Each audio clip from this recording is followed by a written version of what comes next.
begins now.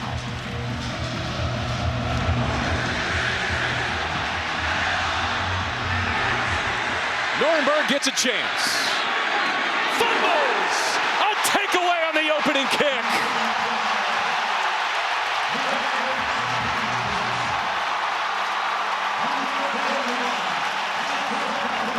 Ezra Vedral, a linebacker, pounces.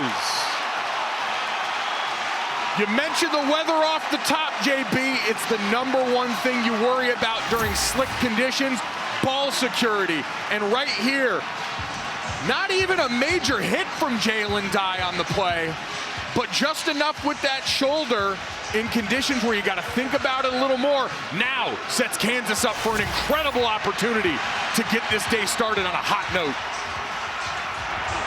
And for Jalen Daniels, the 22-year-old senior, one final chance to beat Kansas State.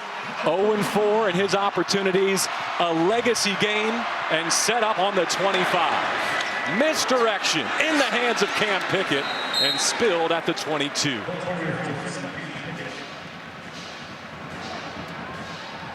Trickeration right off the bat. Isaiah Marshall, one of the backup quarterbacks, in on that play, coming around on jet motion, trying to give this Kansas State defensive unit and Joel Klanderman a lot to account for, especially down here just outside of the red zone. The red zone and third down were the two areas of concentration for this Kansas staff during their bye week, and offensive coordinator Jim Zabrowski. Daniel Highshaw Jr. in the backfield. Middle throw and shaking a tackle. It's Bryson Canty with a first down. B.J. Payne in coverage. A pitch and catch of 9 yards. They use all the attention paid to tight end Bowden Gruen on the outside and slip it underneath. And then, hey, if you're going to have the rain and wet conditions, you might as well use it to your advantage right there, trying to catch a greased pig. Lance Leipold 5-1 coming off a bye in his career with Kansas. Again, it's Highshaw now in the pistol behind Jalen Daniels. And they'll run it. Hit in the hole, spins off contact and stumbling to the 12. Highshaw, who returned from a 2-game absence, the most recent loss in Lubbock. He played more than KU expected in that game. Excited to get that returning production from him, and tempo right now for Kansas in the red zone. Down the line, Emmanuel Henderson Jr. barging through, hit hard at the 6. Gunnar Maldonado made the tackle, a pickup of 6 yards and close to a new first down. Fast pace, multiple formations, still 2 tight ends on the field. You're trying to get Kansas State to have to account for the full 53 in the third. Let's see if they take advantage with one of these tight ends in the middle of the field. Third down in the red zone. The QB pulls out on the edge and into the end zone.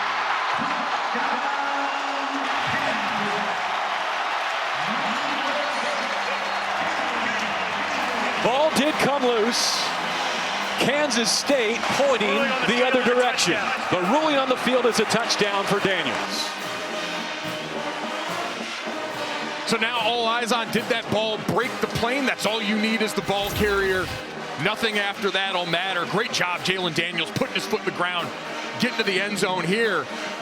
And then we see that ball, that down the line angle is going to be really important because you see it coming loose. And they already expedited that review. The ruling on the field is getting reviewed right now, excuse me. Oof. You do see the immediate recovery there from Quay Moss and the Wildcats. Henry Johns, our referee today. And you get a look at the Big 12 Replay Operations Center in Irving, Texas. First game of the day in the conference. And this is the difficult part to tell from this angle. You see him reach the ball out and try and extend it. You see the ball come loose before it's touched by a defender. It's all going to be. And this is where it's important to remember. The ruling on the field was touchdown. And so they've got to have that indisputable evidence to overturn that. This another example, and he's not even wearing gloves. It's just that kind of day where the football is going to be difficult to get your hands on. Fumble on the opening kickoff showed us that. And now the potential first scoring play seem to be following that. It's hard to tell from these angles. Well, let's call out the Tuke in 2020. After How about further here? review, the ruling on the field is upheld. Touchdown. A day that began with a forced fumble on kickoff turns into a touchdown and an early 6-0 lead. And I think the right call based on the angles we saw. There did not appear to be enough to overturn what was ruled a touchdown on the field. So while it's close, down in the goal line, you only need to break the plane, and everything after that wiped from the record book. 6 on the board for Jalen Daniels, and a big day for him. Leith Marjan strikes the point after. He's been great. All the specialists for a turnover leads to a touchdown and a 7-zip Kansas lead. Nordberg again from his 3. Hit hard and dropped below the 20.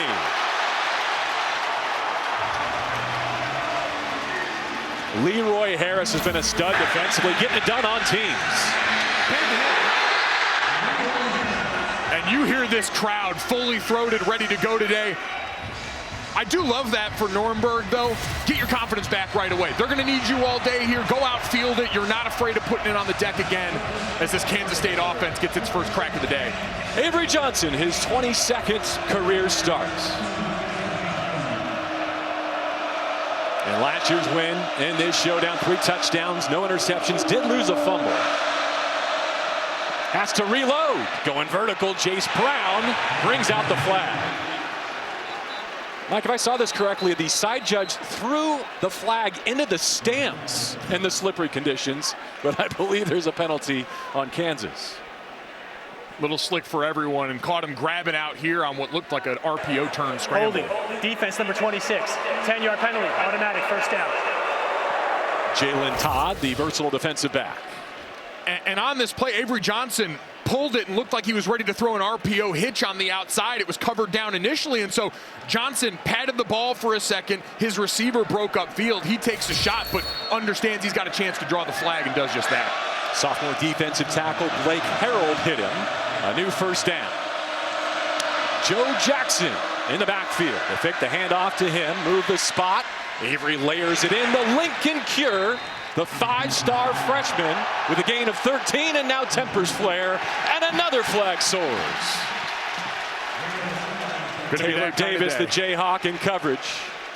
Sorry about that, JB. It was going to be that kind of day. The tension high on both sides and some early laundry here. And I'm guessing on Kansas, judging by the reaction from the crowd. After the play was over, unsportsmanlike conduct, number 20 of the defense. I'm sorry, number 20 of the offense.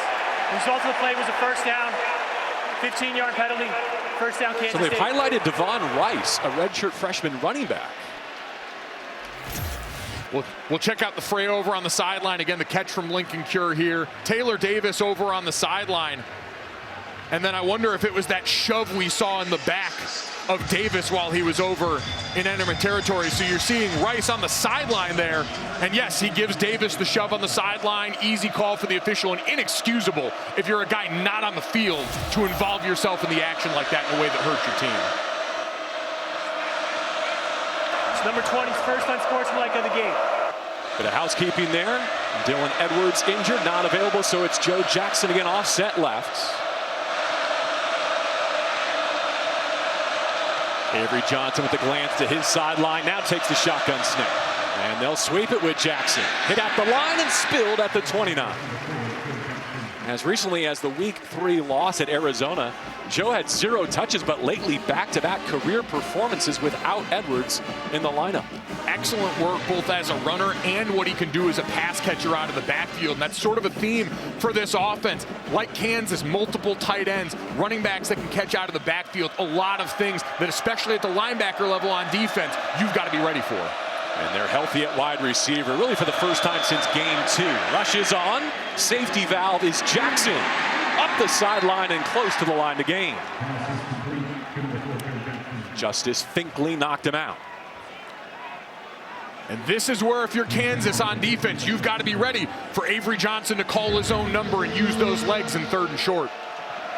Needs one, does give. First down picked up with a face mask. 2 officials caught it. A carry up to the 46 with more coming for K-State. Credit Jackson with an 11-yard run here. You see an easy call up the middle as it looks like Lyric Rawls, the guilty party. Personal foul, face mask, number 2 of the defense, 15-yard penalty, automatic first down. All right, you've overcome the early penalty, right? The unsportsmanlike conduct over on your sideline. You get a reprieve. Your offense has been able to spread the ball. We mentioned Avery Johnson's legs as something you've got to account for on defense. That last play, the first play, RPO, zone read, making sure he's got that ability to potentially impact that defense on every play, but allow him to make the right decision. Devon Rice in motion in the game in the backfield. So from empty, Johnson across midfield after that penalty with a new set of downs. Gets a 4-man rush, well protected. He's going vertical, and that's caught.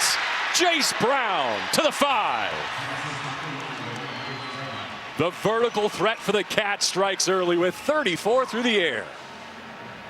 Great job by Avery Johnson, just buying time in the pocket, but Jace Brown, your team leader in receptions and receiving yards, boxing out, getting like a basketball player there and getting himself in front of Taylor Davis at the catch point. And then in the rain, sometimes using your body for that little added force, a big help.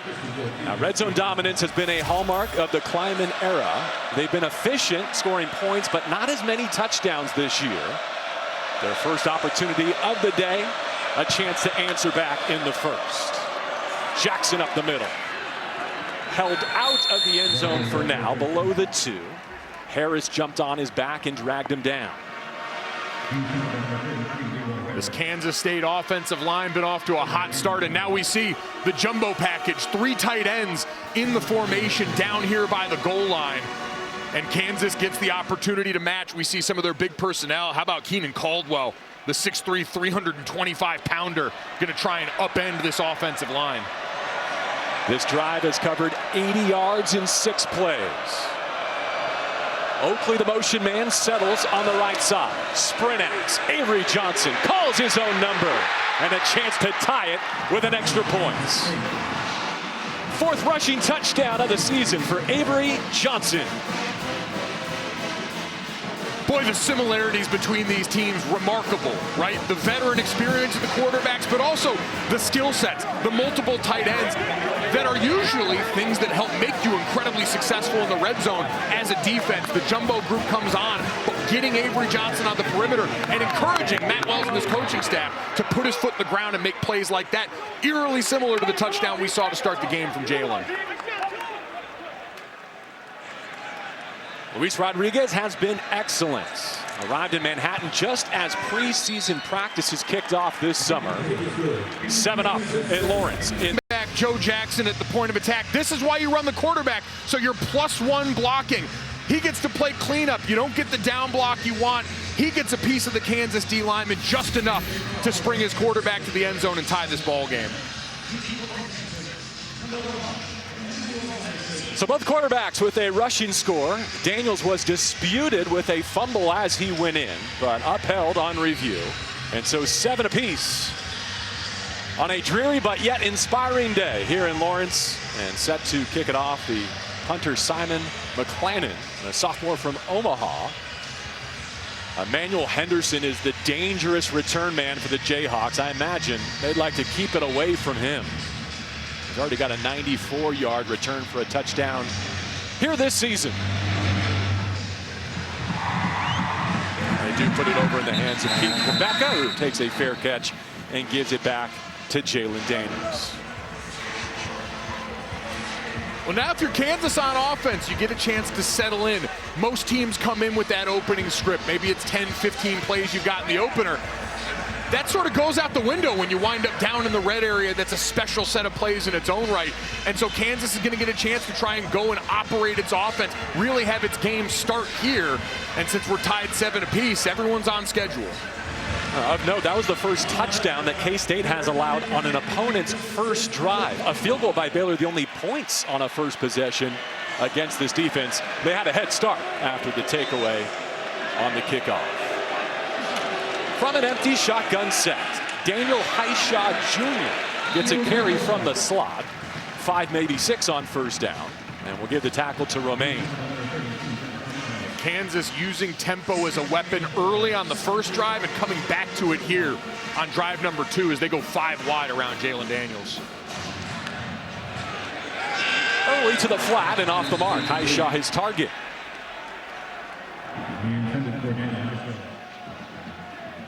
See the matchup coordinators, Joe Klanderman and Jim Zabrowski, going to be going toe-to-toe all day. The mathematician in the booth for the Jayhawks on one side, and Klanderman's unit again without Toby Unsansame, a huge loss and a player up front that had been as dynamic as any on that Wildcats depth chart.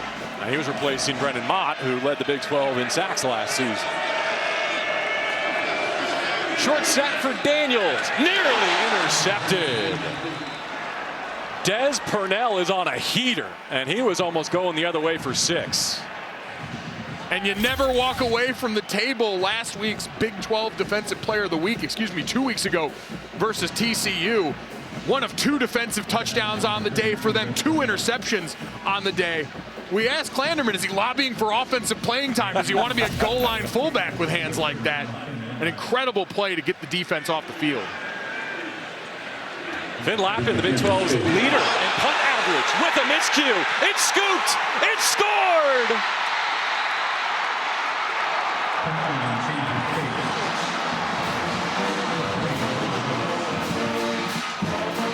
What a redemption moment for Ralph Ortiz to put his team up 7. What a swing. And it was announced as 20 on the offense. That would be Devon Rice will clear his name, and Kansas State's on the high side.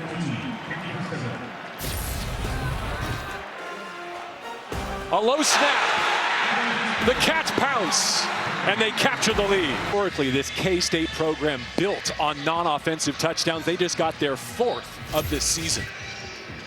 We see right here the low snap on the punt for Kansas leads to the scoop and score. And you mentioned coming into this game, 138 non-offensive touchdowns since 1999. Keep adding to the pile. 2 against TCU, the last time they saw the field, picking up right where they left off. As Emory Duggar, the long snapper, with that low delivery to Finn Lappin. And so after fumbling the opening kickoff, what a response from K-State on the road here in Lawrence. They now lead by a touchdown. Henderson will get a chance from his own 3-yard line. Crunched at the 20. And special teams miscues have also played a large role in recent outcomes in this series. You go back to 2023, Kansas second quarter extra point blocked and run back. 3-point swing on that play, and then up 3 in the 4th quarter. Kansas muffs the punt, setting the Wildcats up for the game-winning touchdown drive. And then 2024, Jameel Croft fields the kickoff out of bounds at the 1 and sets up a safety on that first play of the drive in a game that Kansas would ultimately lose by 2. So more of that showing up early today. 3rd possession for Daniels. A touchdown run and a punt so far. They try Hishaw right side. K-State shuts it down after a gain of a couple. And you got to be careful of that tendency to tense up a little bit. We've seen the ball on the mat plenty. Everyone's over on the sideline, re-emphasizing ball security, something you work so hard to make second nature that now has to be top of mind again. But you still want to give your team the opportunity to go be explosive if you're Kansas.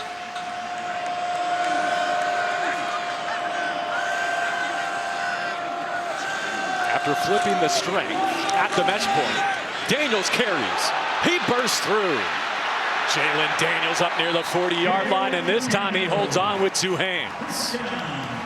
Way Moss knocked him off his feet after a pickup of 15 yards. Trade motion to start, and then everything coming back here. You're going to see the kick out by both players coming in motion, creating that seam for Jalen Daniels, getting the opportunity to once again impact this game on the ground and move the sticks. Second in KU history in passing categories, but showing what he can do with his cleats early in this Sunflower Showdown. 8-minute mark, already 3 touchdowns on the board.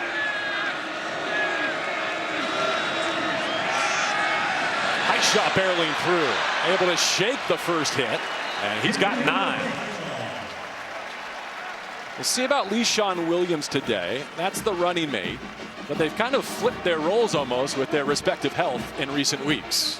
Yeah, Williams got a little bit banged up in their last outing, but both have been productive so far this season. Highshaw second on the team in carries, was preseason on the Doak Walker watch list, an incredibly impactful player. They'll operate with 3 receivers and a single tight end for second and short. Against a 4-down front. Daniels patient to the hole and upended with a couple and a new set of downs. Let's send it down to the field and see what Coy's up to. Yeah, I don't know if you guys can see it on the TV, but it is just a slow, steady mist coming down all over the football. We saw that fumble on the opening kickoff. Of course, the botched snap on that last punt attempt by Kansas. The players are soaked too, so these defenders got to get their full pads on the guy. No arm tackling in weather like this.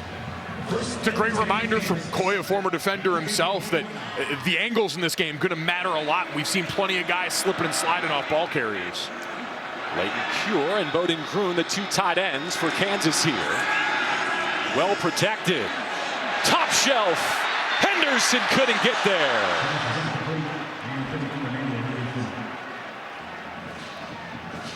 Boy, they had the opportunity they were looking for. Henderson, who's been a human big play this season. He's going to be the post route behind the dig, so number 10 on the inside actually looks like double post. So trying to draw the eyes of the safety so you can go over the top with Henderson, who last time we got to call a game of Kansas, a career-high 214 yards against Cincinnati, and a huge game for him. And touchdowns of 93 yards and 75 yards in that narrow defeat. Jayhawks go back to the ground. Nice shot. Tornadic for close to 10. They do grant the first down. And this steady, methodical approach on the ground is what gives you the opportunities for those big shots down the field that we know Jim Zebrowski wants to take with his quarterback. But now the defense gets to have to start to make that decision. They usually want to sit back there with 2 high safeties. Does someone roll down closer to the line? Do you start getting greedy? And do you leave yourself open for a play like we almost saw to Henderson 2 shots ago? Cam Pickett sprinting to the widest right position. And now Groon, the tight end, also in pre-snap motion. Staying stubborn with the running game. Highshaw for a few, keeps the Jayhawks on schedule. They've run 7 plays on this possession. Long, patient drive, multiple personnel groups. Emmanuel Henderson back on the field right now, especially when you get to the +40. Second down, this is perfect shot territory. So if you're the defense, you're looking at tendencies, your antennas are up. And you've got all eyes on 1 and blue, the left side of the formation. LeShawn Williams making his first appearance, offset right in the Kansas backfield. And he'll take heed, looking for the edge, and stumbling out of bounds below the 35-yard line. Obi Izor ran him out. It will be 3rd down, and it looks like 3 at the 5-minute mark, first frame. And you'd imagine, especially given the weather and the difficulty we've seen snapping in special teams, probably 4-down territory out in this range, sort of no man's land in terms of that distance going forward. And so I think if you're Jim Zebrowski, you've probably got the green light to call this as if you've got 2 plays in your pocket to get that first down.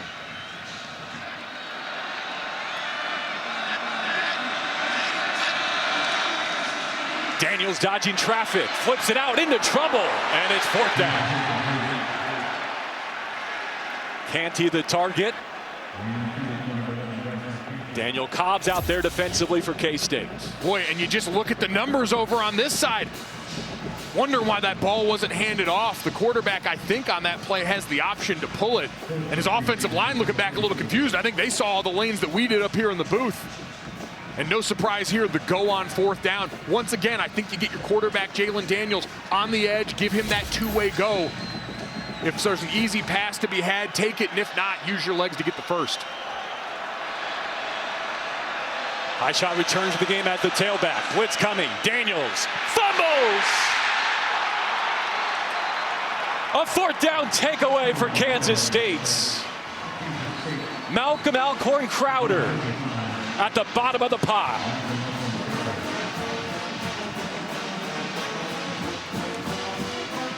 and pressure right up the gut. Even for a veteran quarterback, always difficult to stomach.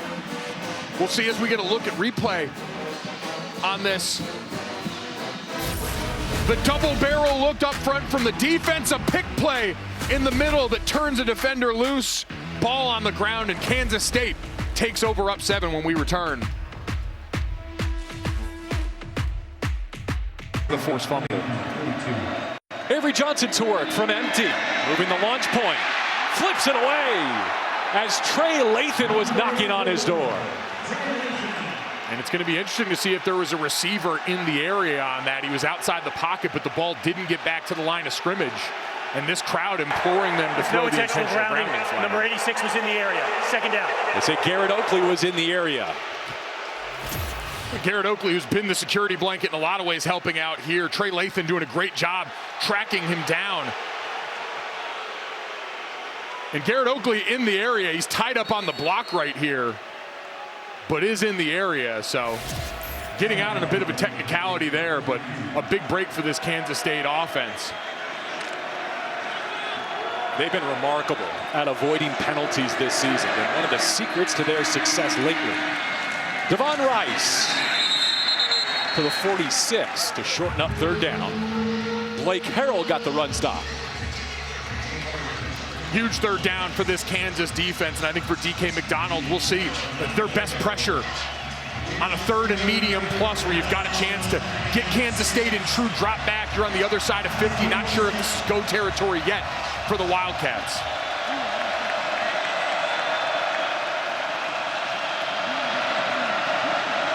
Jayhawks mugged up, here they come.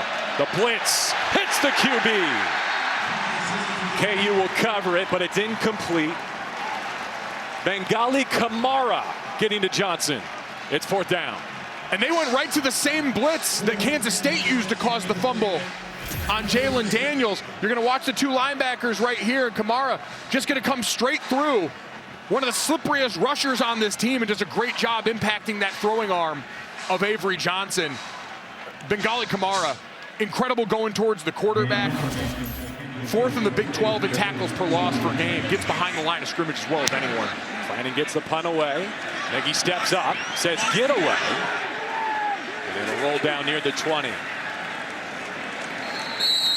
That felt like a massive stop, momentum-wise, for Kansas. Huge. No blood drawn off that turnover by your otherwise incredibly dependable quarterback. We talked about Jalen Daniels year over year. 12 interceptions last year for him. Atypical for this player, and so to come back this season and have a clean sheet through the air, but give it up on the ground, you know he's going to be eager to go back out and pay his teammates off for that complimentary football now from this Kansas offense, who just got the quick 3 and out from their defense. Now going to try and give him a long touchdown drive here. Daniels has put it on the turf twice, got away with the first. It was ruled that he had broken the plane and scored a touchdown before the fumble. Most recently, strip sacked on 4th down to give it back to K-State. Nothing doing up the middle. It's smothered by Austin Romaine.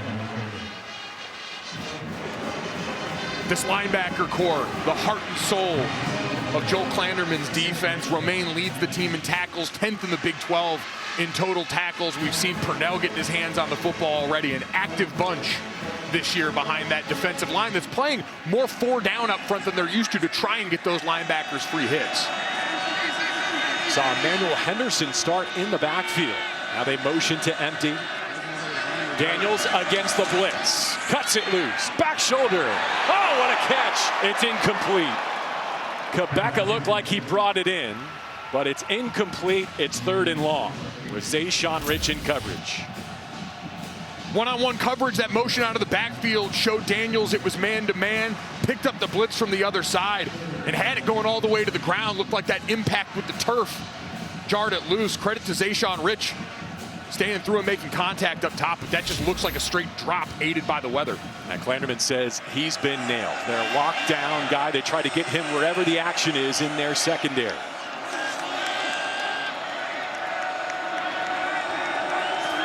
Daniels in 3rd down and 11. Nearly intercepted.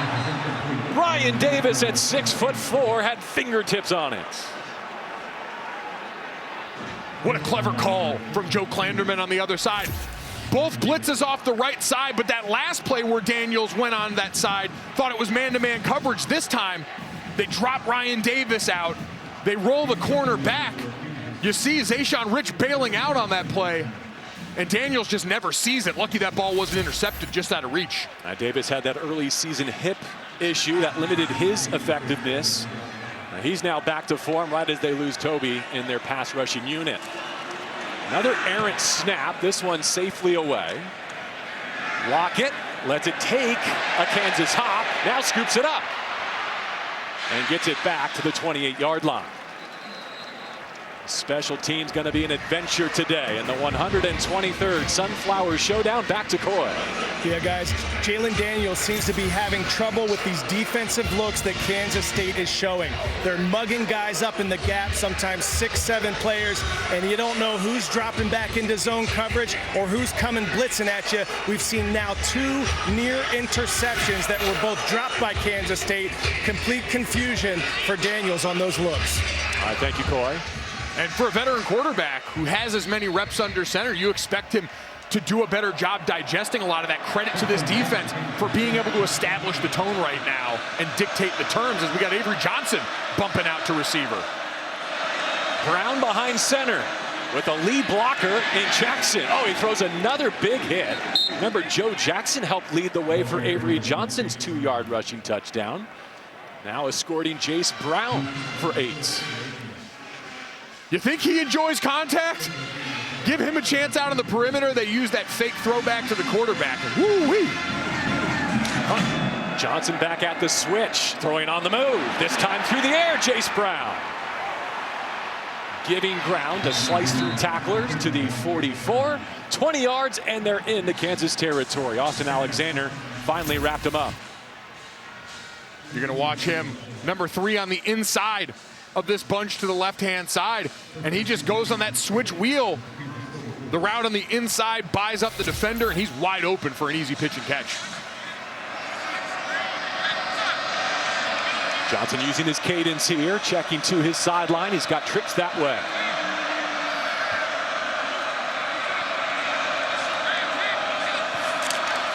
First down in plus territory. That run shut down, a sure tackle made by Trey Lathan. We mentioned the linebackers on the other side for Kansas State. For Kansas, Bengali Kamara, we already called his name, but Trey Lathan, the transfer after 3 years at West Virginia, where he was an impact player, 79 tackles a year ago. 10th in the Big 12 in tackles coming into this game. They need him on those plays to be active when the offense is trying to throw those RPOs, use the numbers. Your box defenders have to handle the run. Avery Johnson, 4 of 6 so far. Sets the laces and whistles one. Complete. Jerron Tibbs turning down the hash marks for a new set of downs at the 28. And speaking of the RPO game, Tibbs has been the guy for him. You watch him in the slot, just finding space, settling. Kamara clearing out to run with the running back, Elston. And so it opens up that easy spot right there in the hook. And first down yet again.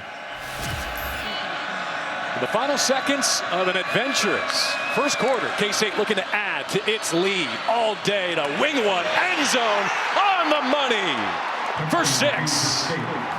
Tibbs with a 27-yard touchdown.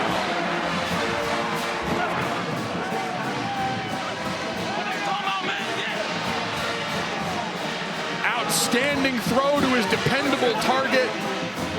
Jerron Tibbs has become a guy Avery Johnson can go to in a variety of situations. We'll show you after this kick how Garrett Oakley and all the success he's had at tight end helps make that play happen. With that touchdown toss, Avery Johnson matching Josh Freeman for second place in K-State history through the air. 44 and counting for the junior from Wichita. This one goes to Jerron Tibbs.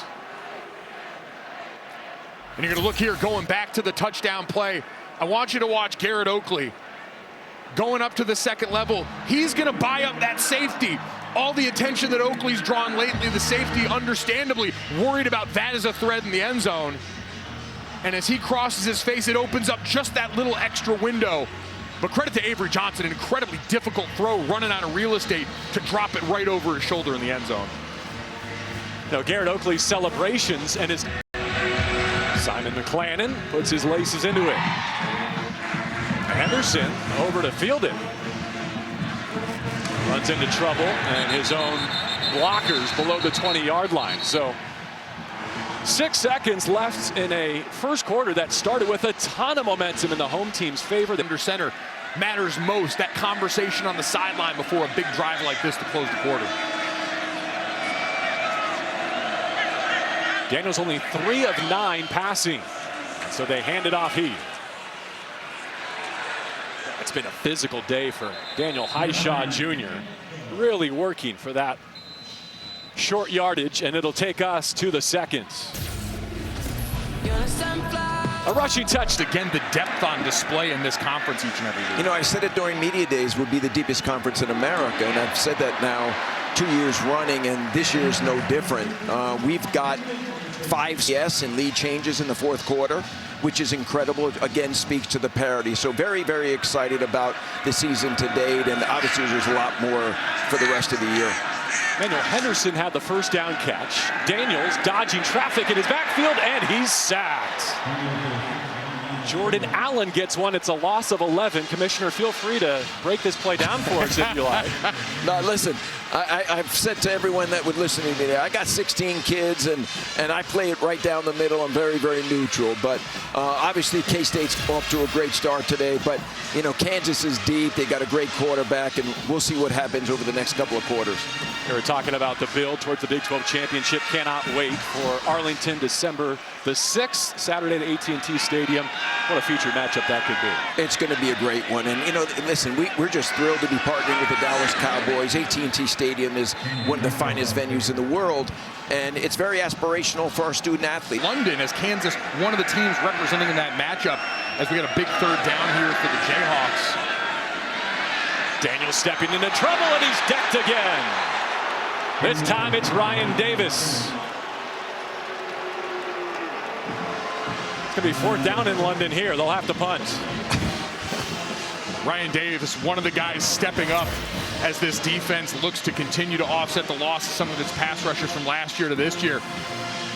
Just a great individual effort up the middle on that twist. That a coverage sack. The defense on the back end playing incredible ball. But Commissioner, returning to that point, we saw some of the contingent from London over here this week visiting with Kansas. They'll be one of the teams abroad next year. Just how important is that to the continued growth of the conference, increasing that footprint? From my perspective, I think we have a chance to win globally. And you mentioned it earlier. We were in Dublin with a conference game, which was very, very exciting. And then we'll be going to, and we're really looking forward to drafting behind the NFL and bringing our brand of football to London.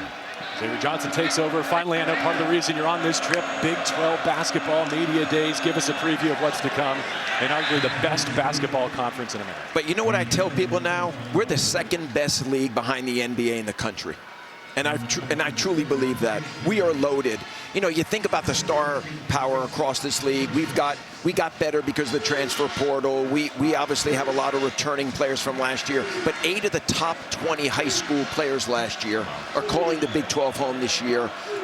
Peterson here at Kansas is going to be a star, projected 1 or 2 in the draft. So there's a lot to look forward to. And I think it might be the deepest year ever for Big 12 basketball on the men's side. Yeah, if his exhibition performance against Louisville was any indication, the hype is real. Thank you so much for your time. Thank you. It's great to see you. Thank you for the kind words about TNT Sports. Thank you so much, guys. We're having a blast. 3rd and 1 awaits Johnson and K-State. And once again, a huge third down for this Kansas defense, but this time a lot more advantageous. Last time around 3rd and medium plus. This time around Avery Johnson, flanked by a tight end in that pistol. Great chance to go downhill. And a timeout K-State before he takes 3rd down and 1. First charge, timeout of the half, Kansas State. Media timeout. And we'll take the timeout with them. 21-7, and a critical 3rd down awaits on the other side. I'm being told this is incredible work from quarterback Avery Johnson, who's been helping manufacture the big plays that have eluded this offense in the air, calling his own number on the ground. But the maturation of Johnson since that Arizona game, since their first bye, has led to some of these incredible throws down the field. And look at the hair, feathered and flawless. Poseidon, the god of luscious locks, cutting it loose for the Wildcats so far today. He's been able to win from the pocket, but this might be an instance where they put him on the move. Instead, he gives, and they run for a first down. Joe Jackson for a fresh set in plus territory. They'll go tempo now. You mentioned calling his number, but it's that threat of his run that held the backside of that defense and allowed the easy run for first. They stick with it. All right, what's this note that you slipped me? You want to talk about the improvement of the Kansas State offensive line? What a surprise, Mike. I thought you'd never ask, JB, and it's led by two extremely veteran players in the middle. Sam Hecht at center, Taylor Portier at left guard, one of the captains on this team, both 20 consecutive starts coming into this game. And you've seen them not only paving the way, but helping this team problem solve on the sideline. Matt Wells said when you've got that kind of experience for your guys in the middle, they're going to help make calls. They can also come to the sideline and help you work through some of the things you're seeing in live action, as we see a Kansas defense struggling to do that right now. Personnel issues as they attempted a substitute. Came with Coy. Oh, Golick Jr. sure eats like an offensive lineman. We're at Q39 barbecue last night. I saw this man inhale an entire brisket and burnt ends and all in one inhale. He says, my body's a temple. But it was the temple that had the tables flipping over and everything. Love my boy Mike Jr. Yeah, there's no lack of hand size when the poutine fries were out there. Coy was in the splash zone right next to me. I felt bad for the guy. In motion here, they fake it to Brown. Johnson ducks down with another first down at the 34-yard line. All the things you can see right here. You see the motion man come over here. This is a design run for the quarterback up the middle. And who better to follow than the big fella, J.B. Nelson, back healthy up front, helping this team, 6'5", 325, clearing the lane as the puller for Avery Johnson. Got 3 starts this season coming in, did not play the last couple for K-State. So one of the pieces that got right at their bye. Wildcats on the move. Johnson would just live to see second down. He had Rice out there in the flat, but a mature decision. Playing with a 2-touchdown lead. 2-touchdown lead, you get into plus territory. We mentioned this earlier. This area of the field, similar to the last touchdown pass we saw from Avery Johnson, is one where you still have enough room to run some of your great deep shot plays. If you want a hard play action sell here, try and once again use your tight end, Garrett Oakley, who's been somewhat quiet receiving the ball, but been great at buying eyes of the defenders. That's an offense that scored 34, 35, and 41 points their last 3 times out. Jackson cut down in space. Dean Miller played it well. It's 3rd down. It's a loss of 5. Oh, and we talk about the shot plays down here. Jerron Tibbs was wide open in the middle of the field. You watch him here in the slot. He clears the safety level and throws his hands up. And he just never gets the look from his quarterback. He was hitting his head on the goalposts if Johnson saw that downfield. And now 3rd and long for this Kansas defense to get a chance to pin their ears back and rush the quarterback. Now those two have already linked up for a 27-yard touchdown. Work to do here on 3rd down and 15. Avery Johnson from empty. He's got a free rusher coming after him. Keeps the play alive and incomplete.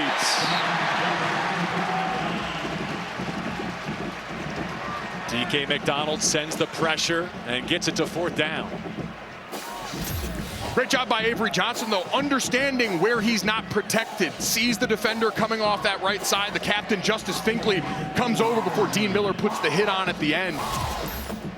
Used that athleticism, rolled away, and got the pass off at the very least. Kind of caught in no man's land here, aren't they, as they let this play clock wind down before making a 4th down choice. Might be a situation where you take the flag, back it up, and give your punter a little bit more room to work with as you try and keep the ball out of the end zone and flip field position. Chris Kleiman, knowing the only points he's surrendered so far today came on that short field to begin this game. And we saw them harassing Jalen Daniels on the last drive. You've already forced a fumble today. And so trying to give your defense those added opportunities that they've earned with the way that they've gone out, to Coy's point earlier, disguise, confuse the opposing quarterback, and gotten their shots in when they can.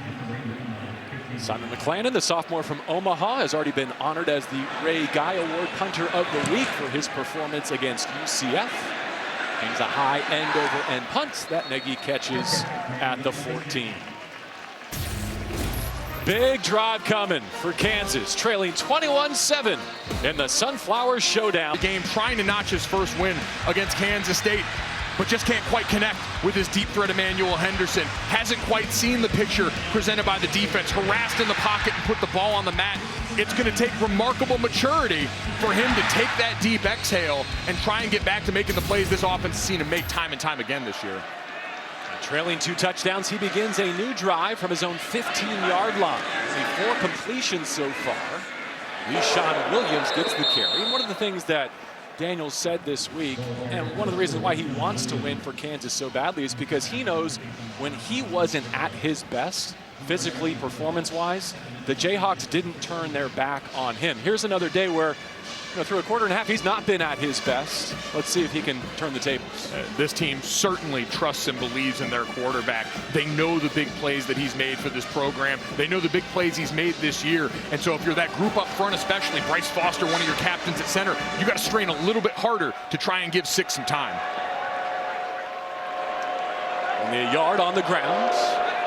Emmanuel Henderson Jr. crossing the formation. Able to hit Pickett. Stood up right where he made that catch. And it'll be 3rd down and short coming. Rich in coverage, limiting the gain to 8. And getting back up to the line quick. They don't want to let this defense get their feet set. 8-minute mark, a QB sneak for a new set of downs. So a rushing touchdown for Daniels. Able to pick up a 1st down here.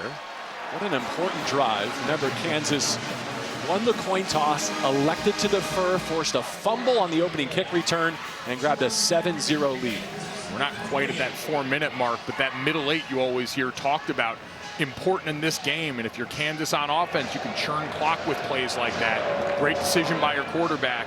And now multiple tight ends out onto the field once again for the Jayhawks. One of them, Bowden Gruen, in motion. Coming off a prolific 13-catch day in Lubbock as a safety valve. Daniels from the pocket, swings it out behind the line of scrimmage.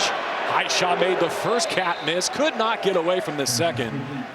How about this moment for Des Purnell? I mean, he's doing it all for this defense. It's been amazing. We mentioned against TCU, named the Big 12 Defensive Player of the Week. This play's about timing. You had multiple tight ends motioned out to the perimeter. This is basically an extended handoff, but Daniels sits back there in the pockets. It gives time for Purnell, for Austin Romaine, this linebacker room to flow over there and make a play behind the line of scrimmage. As you see there, the tackles for loss piling up for Joe Klanderman's unit. Got the Jayhawks behind the 6 again. Blitz coming from the edge. Good protection. Daniels on the reload. And that coverage was waterproof. Gruen was the target, but again, the man we just called, Purnell. We saw that on the 3rd down before the punt that ended up being muffed. And you're going to see Purnell once again, eyes all over Gruen. They understand the day he had. And that's just a great individual effort. Going early here on 3rd down. Daniels steps up. He scrambles. And he got it. Extends that arm. 1st down, Jayhawks 13 on the turf. That's the kind of play that can get the sideline back into it. You see all the defenders dropping back off deep. Austin Romaine's a great player, but more so in a phone booth than trying to have to tackle a dynamic athlete like Daniels in space. Now you get a little breathing room. Now you get back into rhythm. Now you can start to once again see if you can get Emmanuel Henderson involved in this game in a way that's eluded Kansas so far. And if the Jayhawks are able to mount a comeback, that's a play we'll need to come back to. Daniels sets the laces, drilled as he hits the seam. It's incomplete. Pickett paid the price from Wesley Fair. And drilled is the operative term on that play. Wesley Fair, who's splitting more time with Gunnar Maldonado as of late, but trying to hit that hole shot And a great job seeing what you hit, getting that shoulder into the body. Daniels takes a hit back in the pocket as well. Who else but Desmond Purnell? Just an all-around physical effort from this Kansas State defense. Just a great rep of football. Everything but the catch on Pickett's side of the equation. Screen set up. And it takes some heat out of this K-State defense, and it's a positive gain to the 46-yard line.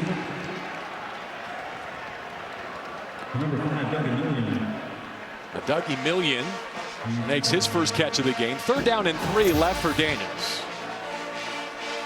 Take a look at the screen set up here again.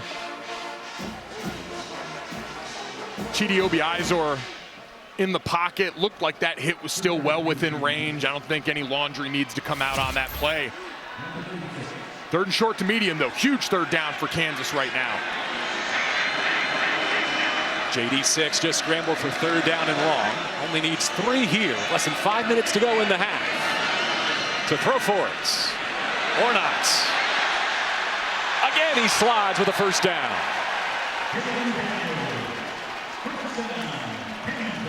Back-to-back 3rd downs where we've seen what's on the menu. Get deep routes developing downfield to try and get these guys out of here. You motion multiple times on that play. Everyone dropping off and your offensive line clears just enough space. Well, stepping on some tempo, and Vroom gets a catch and close to another 1st down. The last 3 games for Bowdoin since Deshaun Haneke's season-ending injury at tight end. 20 catches, 223 yards, 2 touchdowns. For a guy who didn't get here till this summer, the transfer from Rice. Out of the pistol. QB keeper again, cruising over the right side. 1st down on 2nd and short. And what do you make of the decision from Jim Zebrowski to kind of change the tempo of this game by going no huddle? I love it, and it's gone twofold with him also encouraging his quarterback. And I'm sure this is a conversation over on the sideline of, hey, if you have the opportunity to go and impact this game with a scramble, we'll call some design runs. We hear all the time from coordinators about how some quarterbacks need to get hit to get started in the game. Well, in this case, I think Jim Zebrowski realized his quarterback needs to get loose in the open field and make some plays with his feet to try and get him settled down so that those plays through the air become a little easier. And conversely, this time they're late to the line of scrimmage. Short clock here. And another timeout spent, this time on offense, with the play clock run team. 12th play of the drive. Hands off to Highshaw. Steps through an ankle tackle and rumbles below the 30. E.J. Payne finally got him to the turf. It's a pickup of 6 yards. And that a tendency breaker for that Kansas State defense, right? You saw Jalen Daniels get up under center for the 1st down QB sneak earlier in the drive.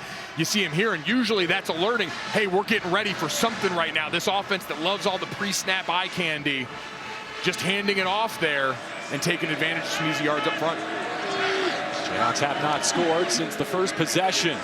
A 6-yard touchdown run from Daniels. The tight end in motion, nearly a botched handoff. Highshaw saves the day. He pinned that to his hip and got them to 3rd and short. Under 3 minutes now, getting towards that 2-minute timeout. 1 timeout left in your pocket. They all understand how important coming away with this was 7 points going into the half, but you got to hold on to the football first to do that. 3rd and short yet again. They will need to snap it before our 2-minute timeout. Kansas 3 of 3 on 3rd down on this possession. All 3 chain movers have been Jalen rushing. Deep drop here to the end zone. Incomplete and a flag in the pocket. He was looking for Emmanuel Henderson. Not sure it would have counted.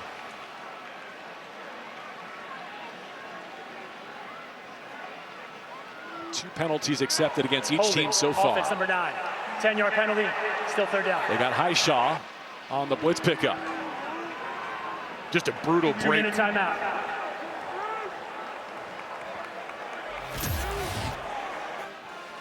I'll give you a look as we head to the 2-minute timeout. Presented by the Wells Fargo Active Cash Card. 4-down territory, giving you range for the field goal try and this weather. Pickett motioning out of the backfield. Set up the screen. High shot. Shakes a tackle. He's got a first down, and the turf monster may have kept him out of the end zone. Whew. Kansas State lucky there was a slick track here. But how about right guard Kobe Baines? Watch the job that he does fighting off Stufflebean initially and then getting just enough at that second level, sticking with the block so that Highshaw can get free and get the first down. And then the turf monster sneaks up. There's a world where if Kansas gets in the end zone, that might actually be a good thing to steal more of the remaining clock from a K-State answer. Shotgun snap, Daniels. A confident stroke there. Rebecca bumps down below the 15. At least 7 there. Purnell with the hit defensively. Plenty of clock down in the red zone. Still a timeout in your pocket. I love the call from Jim Zabrowski. Get your quarterback's confidence back by calling a quick 3-step, hit your back foot in the pocket, and drive that football out with confidence. Remember, K-State elected to punt and play defense. Since then, 8 minutes have come off the clock. 71 yards gained by the Jayhawks. This is the 16th play of their most prolonged drive. Out of the pistol. QB takes off. He turns the corner and is shouldered out with first and goal.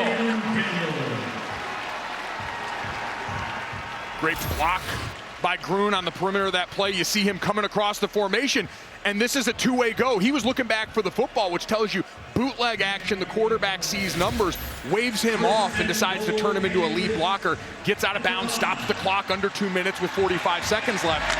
And now looking at first and goal with plenty of options on the table. This is prime Grun territory here in the slot as we got 2 tight ends to the left side. Highshaw takes the handoff.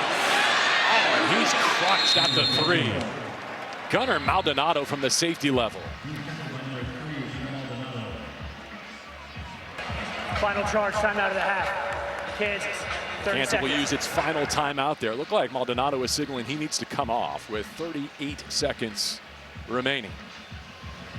Well, red zone and third down were the 2 focal points for the Jayhawks. Third down has been the story of this possession. Let's see if they can cap it in the red area. And that's what I'm sure they're talking about over in this huddle right now for Kansas. You're on second down here. You're out of timeouts now, 38 seconds left. And so you've still potentially got run on the menu on this play. But if you do, you want to have an idea of what your third down call could potentially be. Not that you've got to rush, but you want to try and get up there and make it happen quick if you go that route. But based on what we saw the play before, Jalen Daniels looking more comfortable, cutting the ball loose quick in the windows presented down here. You wonder if you try and give him a quick chance on some of those offensive players call them rub routes down by the goal line, defensive players call them pick plays as they break the huddle here now. 17 plays over 8.5 minutes of clock as they get ready to take the snap now. Down 2 touchdowns for now, but going in, and they'll receive the third quarter kickoff. Jalen Daniels calls for the snap, hands it off. Highshaw, still on his feet. He flexes.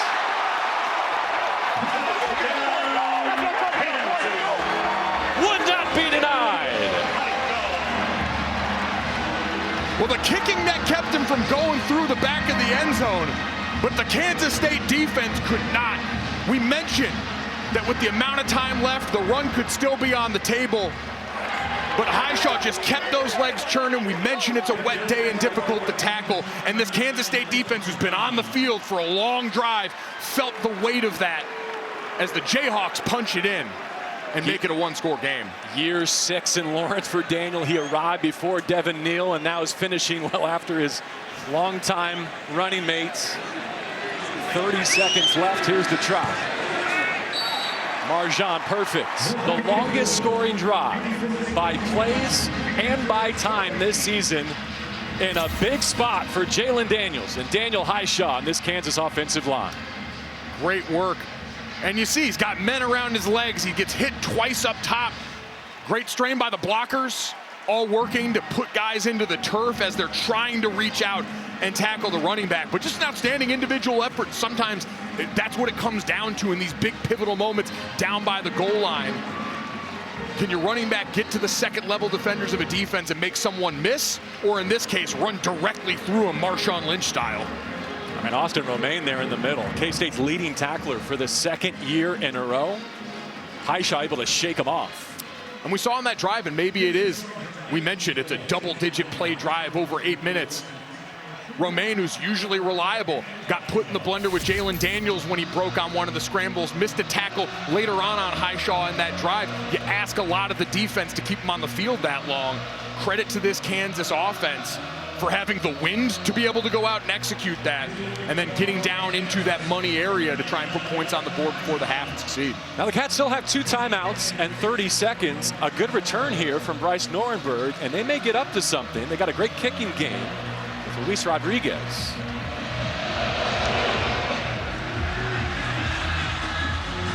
Norenberg will bring it out from a yard deep. That's actually Lockett that they put back there, so they make a change on kick return. And let's send it down to Corey. I was talking to the Kansas strength coach, and he was telling me of Highshaw. For the past few years, they have tried to keep him from getting any stronger because he's so powerful and explosive. They're afraid he might hurt himself. And you saw on display that last run, that power and explosion. He'll walk in cold, knock his flip-flops off, and hit a 43-inch vertical in the weight room. He's a freak. My goodness. Yeah, he's missed a bunch of time during his career. But when available, he's been electric. That's the K-State appetite here with 24 seconds and 2 timeouts. Jackson's going to have to break one before they step on the gas pedal. And they take that to the half. Usually the formula you see there, so as the defense, you need to deter them right away. If you pop a big run, maybe you click in more explosive. But if you're Kansas on the other side, you're saying about everything that could go wrong did go wrong for us after that first drive of the game, and we're still down only 1 score, getting the ball to start this second half. Lots of football left. Daniels and Kansas sick of hearing it, but their opponents have won the last 16 and 28 of the last 32 in this Sunflower Showdown. Here comes the second half.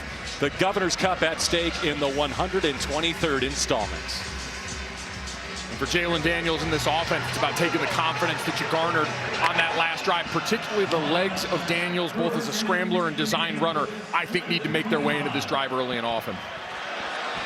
Daniel Highshaw in his backfield. He punched in the 3-yard touchdown. He begins this third quarter climbing to the 30 in the arms of Gunnar Maldonado. And for this Kansas State defense on the other side, you had a chance to go and catch your breath. You were on the field for a long time to end that first half. You had been the team dictating the terms earlier in the game, disguising pressures, confusing Jalen Daniels, especially at the linebacker level. You've still got plenty of confidence of your own to draw on from that first half. Jayhawks rearranging. Highshaw back in the hip pocket of his quarterback Daniels. Out of a 2-by-2 set. He bounces. And he is smothered. No gain, third down. Alcorn Crowder already has a fumble recovery. Now he gets a run stuff. Kansas trying to spread the formation and get the box count a little bit lighter. Credit to Quay Moss, who plays that star nickelback position. And the difficulty of that when you talk to Joe Klanderman is you got to fit into the run sometimes like that. You're that extra added bit of math for the defense to be +1 at the point of attack, and you force the third and medium. Wildcats trying to get a 3-and-out to begin this second half. Daniels was dynamic on third down on that long touchdown march going into the halftime locker room. He spins one up the seam. Too tall for Henderson. Oh, what a miss. Quay Moss in coverage. The Jayhawks will punt. You saw press man to start on the left side of this play on both receivers. So Daniels knows if I can just give him some time, I've got my matchup with best on best in the interior with the aforementioned Quay Moss. He gets loose. And Daniels did a good job of even looking the safety off, just couldn't quite put the ball on him. And now the punt team out for Kansas. A low snap led to a takeaway and a scoop and score. This one sends lapping left. Lockett, the return man, lets the helicopter punt bounce once. And he gives great starting field position to Avery Johnson and the K-State offense at the 40-yard line. That the story of the day on the other side. Jalen Daniels and his receiver is not quite there for Avery Johnson. That first half, 8 of 13, 120 yards, great touchdown pass in the low red zone. But it was the one he missed, not incomplete, Yes. but just visually missed with Tibbs alone behind the safety. No question. And so you've got to continue to hit on some of those big plays, something you thought might be less a part of this offense with no Dylan Edwards in the backfield today, who had been that explosive element for this team. Jay Jackson's been the lead back, 7 carries for 34 yards. They use Brown. Has to slam on the brakes, and he's going for a huge loss. The redshirt freshman, Austin Alexander, -6. Another east-west run, the motion coming across. The quarterback has a chance to read. He gives Jace Brown a chance, but great read on the perimeter by Austin Alexander. Your cornerbacks have to be physical to try and curb some of this lateral rushing attack for both teams that they make use of.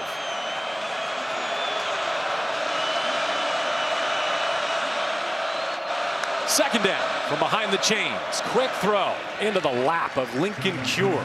He's played every game since missing the first 3 with an injury. Older brother Leighton, part of the opposing roster. 3rd down and 11 left.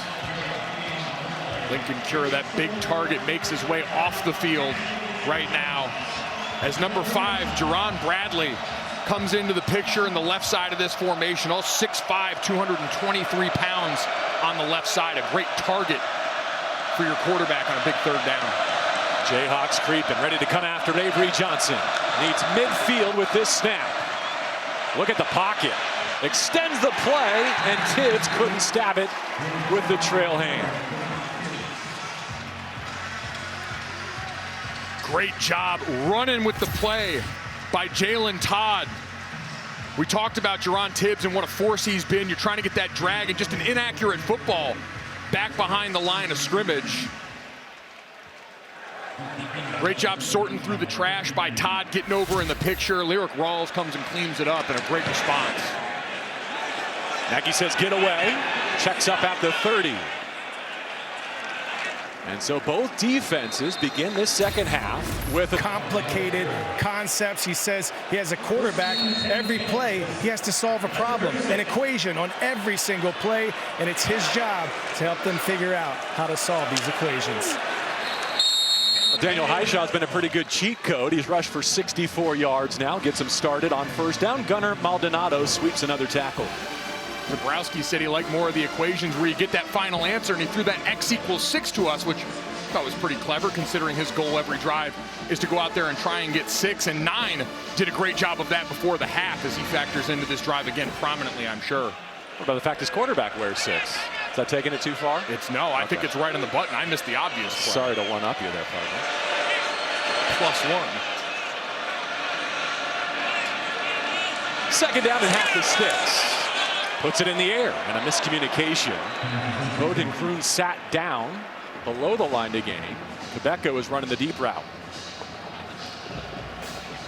Listen, I'm not advocating for you to abandon it all the way. You know, coming into this game, Kansas 20th in FBS, averaging 13.26 yards of completion. They can spray the ball downfield, but the timing's been off today. Your run game's what got you back into this at the end of the first half. I'm surprised they didn't come out of the halftime locker room leaning a little bit more on Highshaw, leaning a little bit more on Daniels and what he did for you in that closing drive. You know, on Sundays you might say known passing situation here, but on Saturdays with Daniels, they might just be spreading out the Cats to run. He does zip one into trouble. Tip drill taken away. Daniel Cobbs with an interception.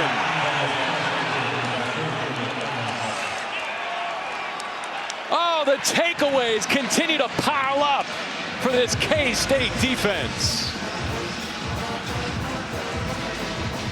And a lot like the last drive we saw from Avery Johnson. JB with the ball behind his receiver. Here once again, you're going to watch for Daniels. The offensive line picks up the pressure to the field. He throws it back, but it's behind his wide receiver and high on the slant, so the ball gets tipped up. And as soon as you see that tip happen, Zayshawn Rich got his hand on that a little bit and I think popped it up that extra second that allowed Cobbs to come in and make the play. Cobb just had his 2nd career interception off of Baylor's Sawyer Robertson in the end zone in week 6. It's his 2nd of the season in Lawrence. with a touchdown lead. And the ball to begin in plus territory. Jackson rummaging through that right side, still on his feet in the pile. Stopped at the 38. The Wildcats have had their chances to put this game out of reach early. They've missed. And Kansas has had their chances with Henderson, who's been open on a couple of deep routes. Once again, not getting the football in a spot where he feels like he's done his work getting out from in front of the opposing defenders, and they just haven't been able to pay it off.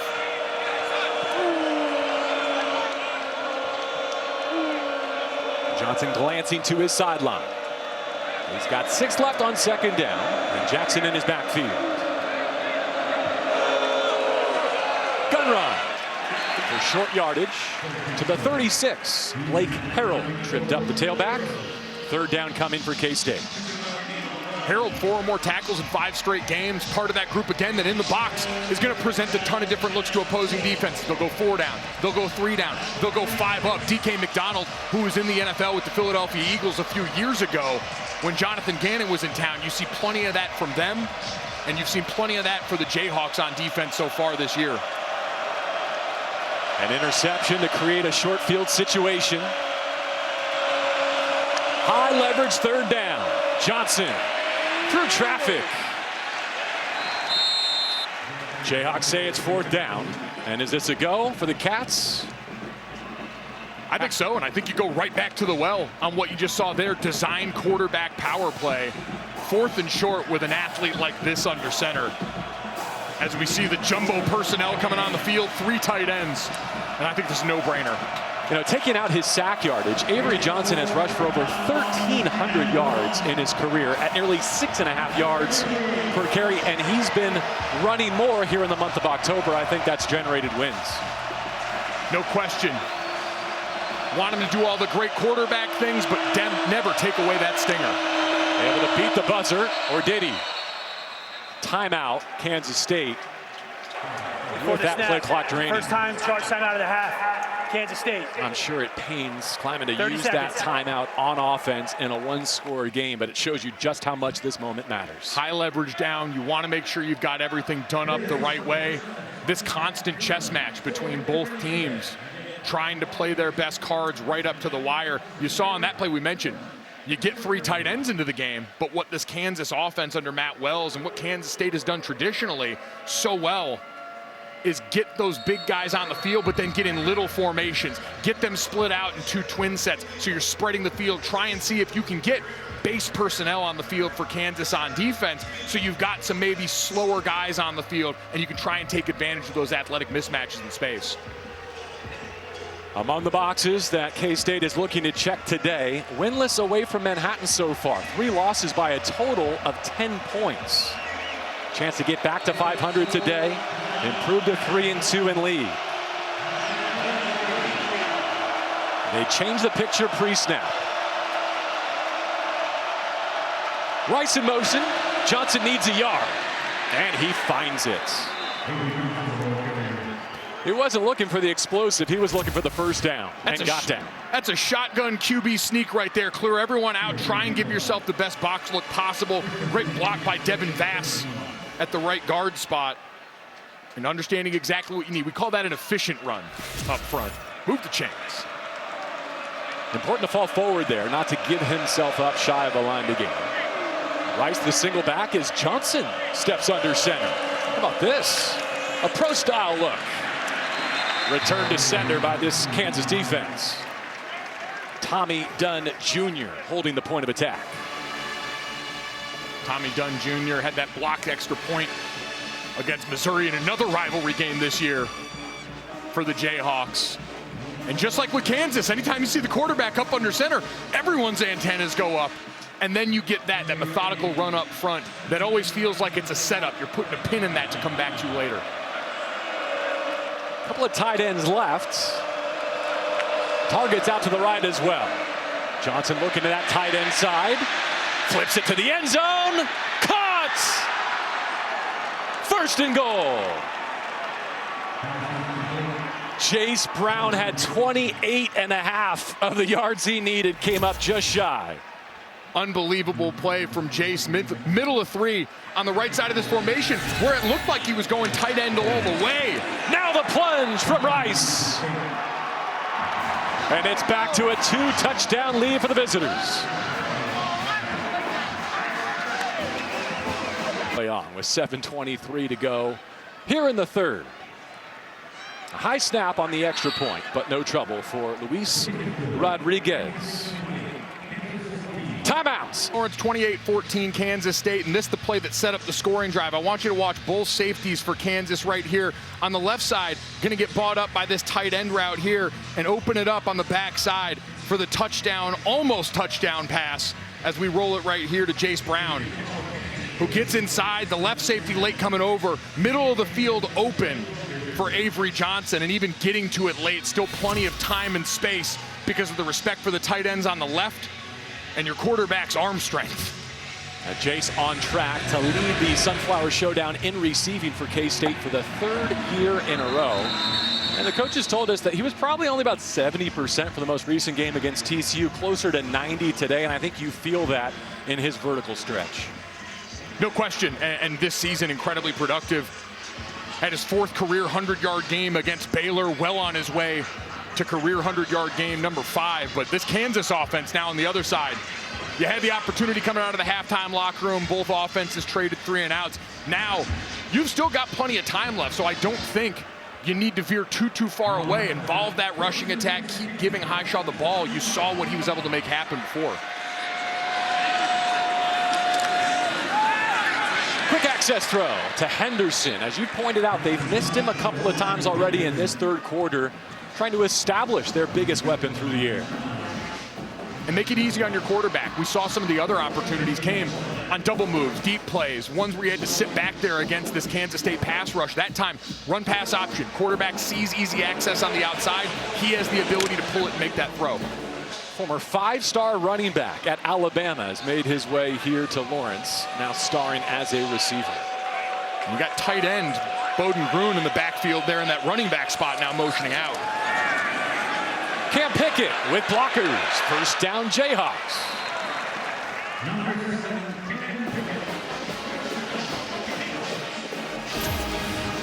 And you motion him out there to become the lead blocker. So a creative way to get to a wide receiver screen on the outside of that formation.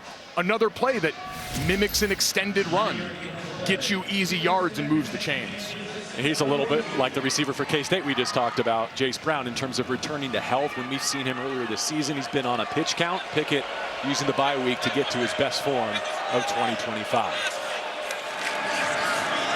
Daniels puts his foot in the ground, spins off contact, and punches up near midfield with 7. Another. You take a look back at this one, you're going to get a guard pulling and a man coming in motion that actually run into each other and disrupt the timing a little bit here for Daniels. I take that back, not a puller, working from the backside and just push into the backfield a little bit on that play. But either way, the timing a bit off, and so what does Daniels do? Calls his own number, picks up some great yards. Yards after contact, too. You heard K-State talk about their tackling needing to tighten up to keep the Jayhawks at arm's length.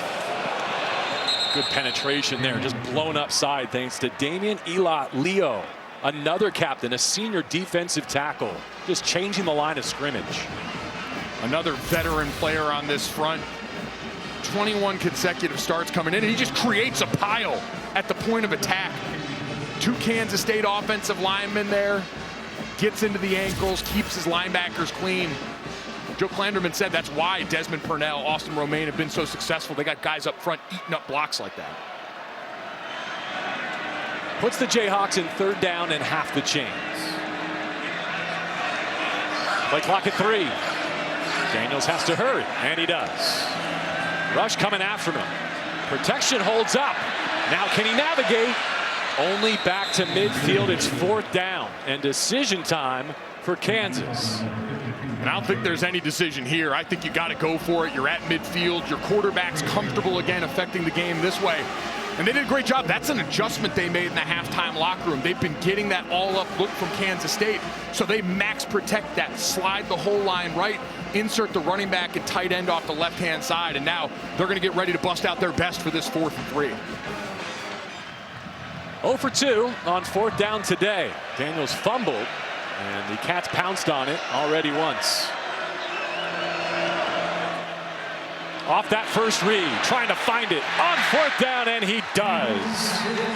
In the clutch, Emmanuel Henderson Jr. Nope, make it Pickett. Pickett with the catch for 6 and a first down. That's how you pick it up if you're looking for the first down. And that's just going to be a mesh concept. So you're getting receivers coming across the middle of the field, just trying to get loose, and he does a good job finding space at zone defense. Jalen Daniels puts that ball a little bit behind to sit him down, and you know you're going to take the shot. So Pickett holding onto the ball on a tough, slick day. Huge pickup on 4th down. Yeah, Cam's coming off a season-high 82 receiving yards. Last time out at Texas Tech. A couple of big catches already on this possession. New first down for Daniels. Hits the U-turn. Now he's in trouble. Finds Pickett again. A lot of work to get back to 2nd and 10, but they'll take it. There's an injured Cat deep in the secondary. You get good news, but always afraid when it's a non-contact look like that. Just below 3 minutes to go. In this 3rd quarter, 2nd down awaits the Jayhawks. Daniels pulls and dashes up the middle for a new first down at the 31-yard line of K-State. A dozen more for Jalen Daniels. Only 94 yards passing on the day for Daniels, but read option here. Cody Stufflebean crashing down, respecting what Daniel Highshaw's done all day. And Daniels not only calls his own number, but replaces and gets back on that track. Hand off Highshaw. We've really got to get sack yardage out of college quarterback rushing stats, because even with the sacks that Daniels has taken today, he's at 54 net yards. So he's the leading rusher, even if the box score doesn't say it. JB, you're preaching to the right choir as a former college offensive lineman. That is a scourge and needs to be removed from the sport so these guys can get credit. I couldn't agree more. An astute observation from an incredibly smart, handsome man like yourself. We will not mention the hand measurement at the combine ever again.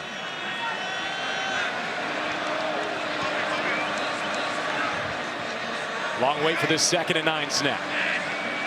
Daniels will take it from empty. Free runner on the blitz. He made a miss. Flips his hips and fires. It's incomplete, but it could have been much worse. Great play by Daniels. Free blitzer coming right up the middle of the offensive line on that play. And he used that athleticism to get out of it. Left guard late coming back, Amir Herring. It looked like trying to come over and take a piece off him. Daniels almost able to get the completion. Hits right off the head of Highshaw, who was running there with Desmond Purnell. 11 play the drive coming up. Kansas has already converted a 4th down to get here. They gained 45 yards on this possession after falling behind by 2 touchdowns again. From the pocket, arm hit, fluttering ball falls to the turf. Referee signaling looked like they got tipped at some point. Let's get Obi Izor some credit. Gets his big paw up on the play and just gets a pinky on that as the field goal unit now comes out for Kansas. 47-yard attempt for Laith Marjan. He hit from 55 going to the half in Lubbock last time out. Graphic tells the story. I'll keep my mouth shut. Field goal on the way. 22 straight. That streak dates back to his time at South Alabama. It's the longest active streak in college football, as we showed you. Late just matched a Kansas record. A booming ball. Comes down on the goal line. Here come the Cats. Oh, what a hit. Laquan Robinson with a full head of steam. And you pointed this out. Good for Nuremberg to bounce back after some ball security issues to begin the day. Good for bouncing back. Better for Robinson coming down and going full missile mode. Clean hit. Low hit hits that target zone that's gotten smaller and smaller for defenders and tacklers to try and have to get to, and sends a message.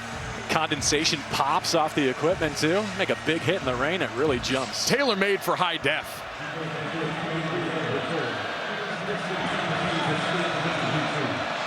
After a Jayhawk field goal.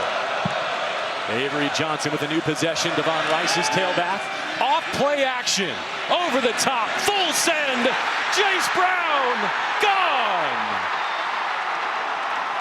78 to the house. Keep an eye out to make sure there's no flags down. So far, they stay in the pocket. There have been instances around college football where this is interpreted as live ball taunting, but it goes as a score. It's 34-17. And I'm glad they didn't call it. I generally think that's lame. And in this case, you were worried about a little Deshaun Jackson. It looked like the ball came loose at the end of that play, but a great one-on-one win for Jace Brown. Now at 160 yards on the day, his 5th 100-yard game of this career. Jayhawks settle for a field goal. Cats strike with an explosive Avery Johnson to Jace Brown. Longest play of the season for the Cats. And you had a single high safety look, man-to-man coverage. You see the man turn from the corner on the outside, and he just beats him clean off the line of scrimmage. An outstanding throw by Avery Johnson. Drop it in the bucket so that he doesn't have to break stride, can maintain full speed, and get all the way to the end zone where he takes his sweet time sauntering in. I think the important thing here, he's looking, but he's not pointing at anyone. He's not staring anyone down. But again, there have been instances in college football where this has brought the flag out. Now, if it's an end-of-game situation and the offensive player is draining clock, that's good to go. But I think moving forward, you might see more flags dropped in that situation. I'm with you. In this moment, in this game, let's let the players decide. And more lucky there, you saw him reach the ball out across the goal line and then drop it. That's always the coaching point that I think if you're Chris Kleiman on the sideline, you rightly go over and make and say, hey, understand this is an emotional game. You just made a big play. We need to secure every pass and ball into the end zone to close this out. Fair catch signaled for and taken by the Jayhawks. And now there's no margin for error left for Jalen Daniels and Kansas. And the nature of this offense gonna have to change now. While you've still got the whole 4th quarter, it doesn't have to be full air raid. What we've seen all day, the big plays for Kansas State, the time of possession. Kansas had the ball for almost 29 minutes to Kansas State's 15:30. Kansas State's been able to strike quick and answer, and it's been a slow trickle down the field for Kansas to get points on the board. Yes, you've got to kind of start to take the governor off this thing. No pun intended, and make this happen. The Governor's Cup on the line. For the better part of a generation, it's lived in Manhattan. High shot through the left side. 3, maybe 4. We have seen Le'Shawn Williams a bit today, the senior from Chicago, but this has been Highshaw's moment.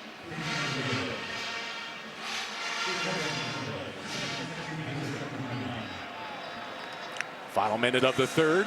Daniels shoots it left and complete. Shy of the line to gain. Quebec has got a catch and secures 3rd down and 1. Tempo, tempo, tempo on this drive right now as they get Pickett over onto the left-hand side. Under center's sneak. They need the 35, and the spot appears to have it. That may take us to the 4th. Got some ground to make up. Against a 4-man rush, they set up the screen. Pickett's got it with blockers. 1st down in midfield. Rex Van Wy wraps up the tackle, but not before. They get a drive started with 14 yards on that screen. Screen been one of their more effective pass plays on the day. Get a big chunk here. They continue to search for explosives. Linebacker blitz. It's picked up. Daniel shoots. Denied. Quay Moss and VJ Payne in coverage there. A pass breakup. And it looked like Emmanuel Henderson and Bowden Gruen both at the point of attack, not sure who was supposed to be getting the football there. Usually in man coverage, you're trying to wait for those crossing routes to clear each other, get a little separation. That time, right at both of the mesh points, you've got two defenders there.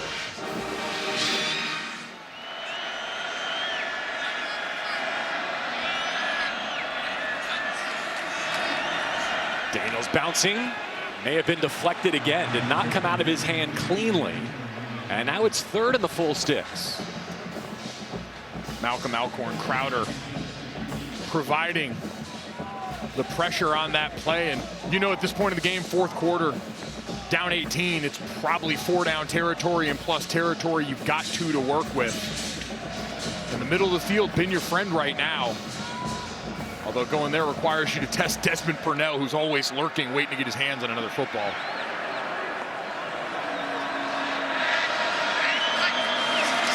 Another linebacker attacking for K-State. Daniels stays alive. Not once, but twice. A desperation flip, it's incomplete. That turns 4th down and 25 into 4th and 10. Stufflebean had him in his claws. And you see that slide protection, it gets the matchup for Chidi Obiizor on a tight end that he wins almost instantly. Stufflebean comes to try and clean it up. And just before those knees hit the ground, a massive play to set up 4th and 10 here for the Jayhawks.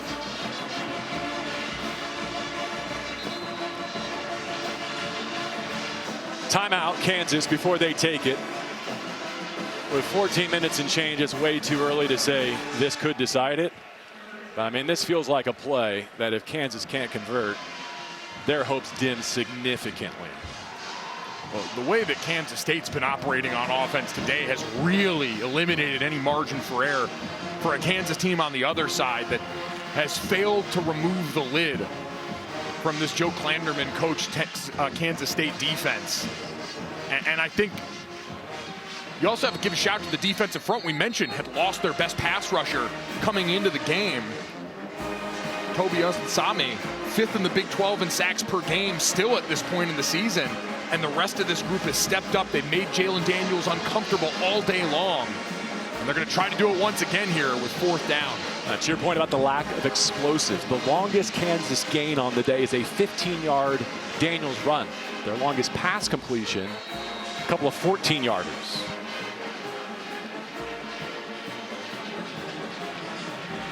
Got to have it 4th down from midfield.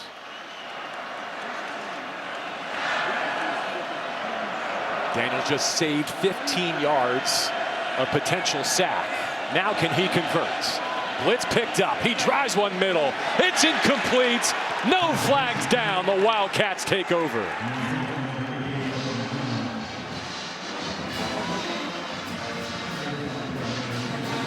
Coy talked about it earlier in the game.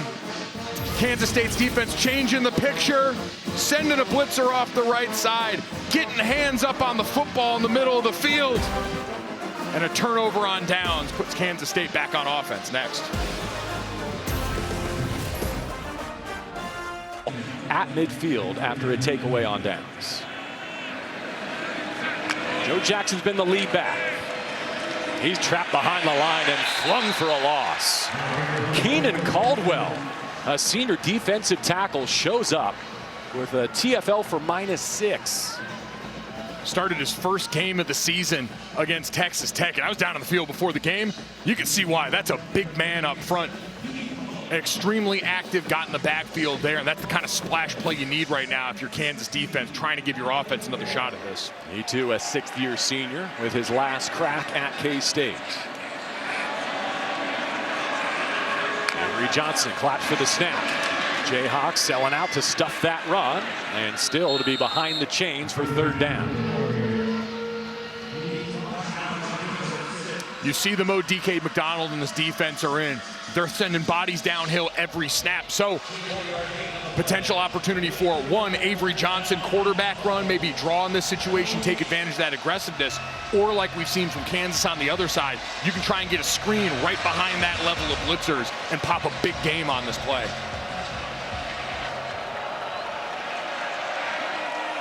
Pretty incredible what K-State's done offensively today without using Oakley much, not even in this formation. 3rd down, 13. Quarterback, keeper, dodging Jayhawks. A must-have stand for DJ Graham and KU here. 4th down, Cats punting. Great series from this Kansas defense. Aggressive, 3rd down there, you show more bodies, both linebackers up in the middle. Drop it back off, give your quarterback no chance to try and hit the ball downfield and hit a big play on you, force him to keep the ball in his hands and then rally and tackle. As you've got 2 returners back now for Kansas.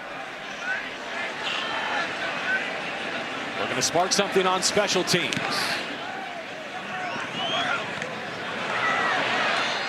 And nothing doing. Covered well. Tate Nagy with some misdirection from Quebeca. Kansas State smothers it. 12 minutes to go. Their lead still 35-17. Adding to why this is such a high leverage game from the K-State perspective, they got Texas Tech coming to Manhattan next. Then a bye. So as they battle for bowl eligibility, right now it's 3 wins away. If they can bank this one down to 2, and I think most importantly, they've looked like the preseason pick that had a number next to their name in this month of October.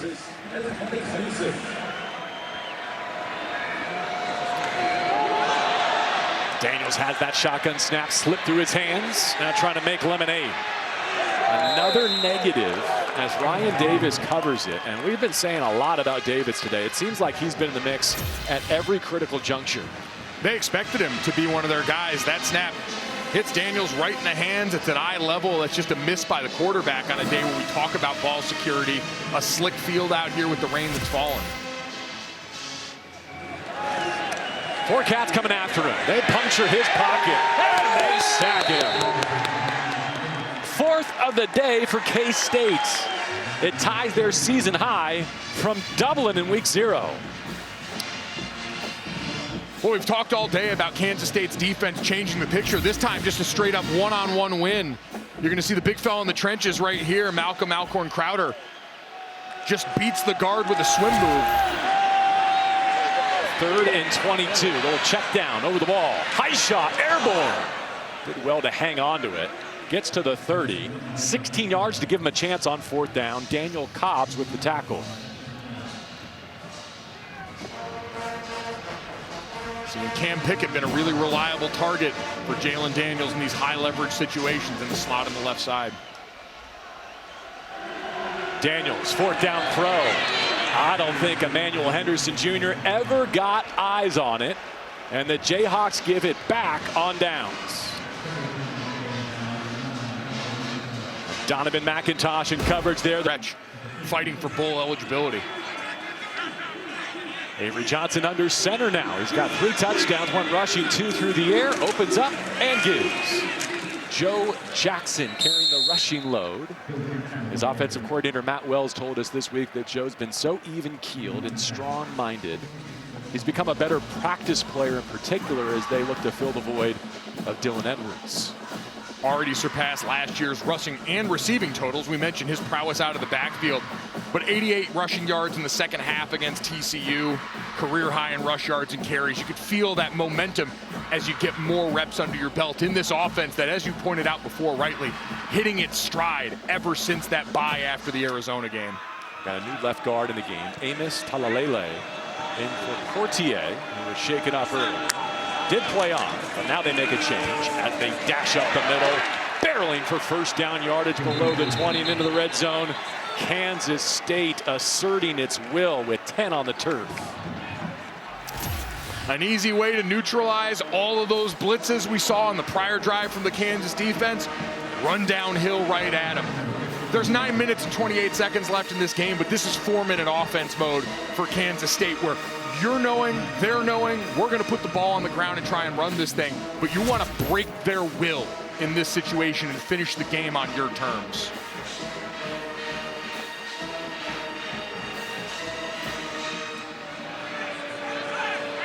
New 1st down at the 9-minute mark. Johnson, hands off. Another nice run for Joe Jackson. He's been slippery. He's been physical. Adds 8 more to his total. He's going to follow his puller from right to left, but watch the cut at the second level. Gets up, gets in space, and gives DJ Graham the stanky leg.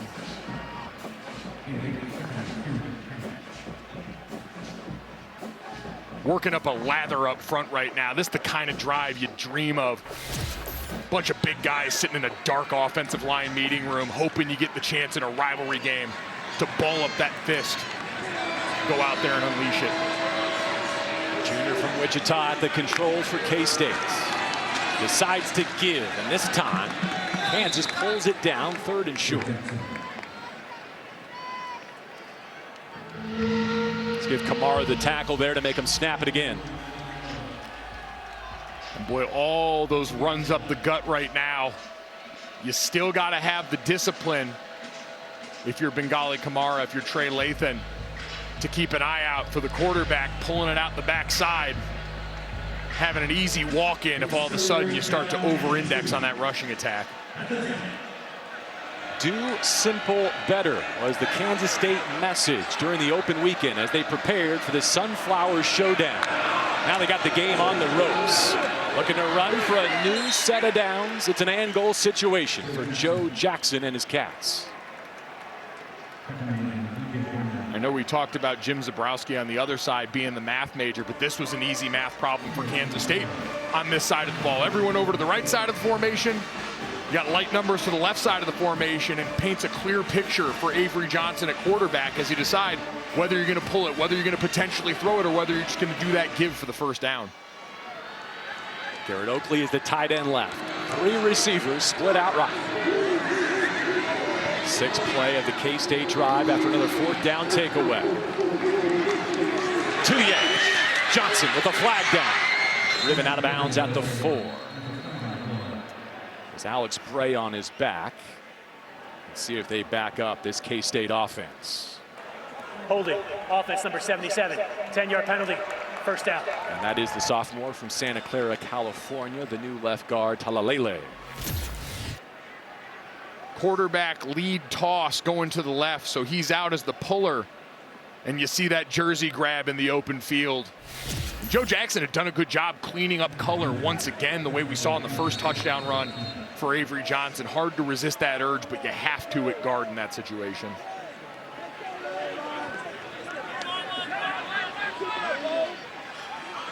Precious seconds just disappearing from any Kansas hopes. This is now a 4-minute drive and counting. Avery Johnson checks the clock and claps for the snap.